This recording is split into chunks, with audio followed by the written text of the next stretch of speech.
good afternoon. Alay, magsupa ko. Bahala ka na. O saan ka pumunta? Ino sabon mo. Kainin mo.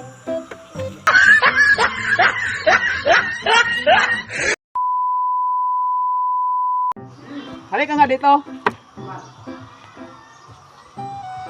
May pahula ako sa iyo, Dong. Ano naman yung pala-pula mo niya? Anong pambansang awit ng Pilipinas? Ano ang pangbansang awit? Kadali-dali.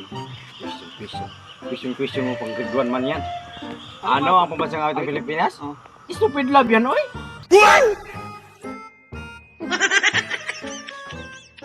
Hindi pa yan, stupid love, oy.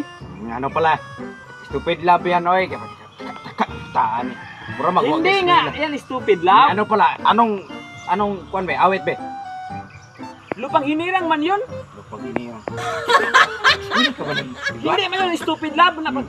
Kung lupang hinirang eh, bayang magiliw yan eh. Taka ka. Walang magiling. Ano pala nga, kung hindi, nandyan naman sa dalawa. What? Bayang magiliw o stupid love. Stupid love. Lupang hinirang yan. Kasi ang pag-awit ng bayang. Diyos, May bayang magiliw. Stupid love yan dong. Okay, may kanta man yan. Hindi magsilbi yan tabaw. Lupang hinirang, hindi magsilbi yan. Ay, Ito na lang, pangalawang tanong, Dong. sige, ano kasi tanong ta? Kung ang Tagalog ng alas 5 ay 5 p.m., ano naman sa Ingles?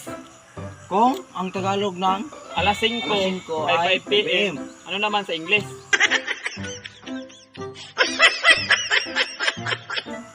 Tagalog ng asin kay Pepe mo sa ay, good afternoon yan daw.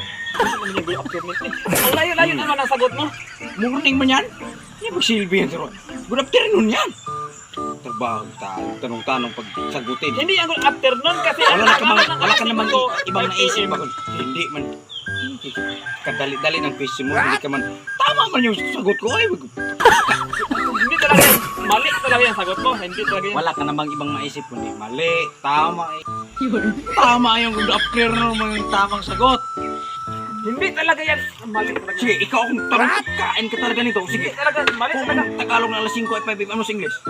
Good morning yan. Good morning. Good afternoon mo daw. Hindi yan good afternoon. Alay, magsupa ka. Bahala ka na. Kung saan ka pumunta? Ino sabon mo. Kainin mo.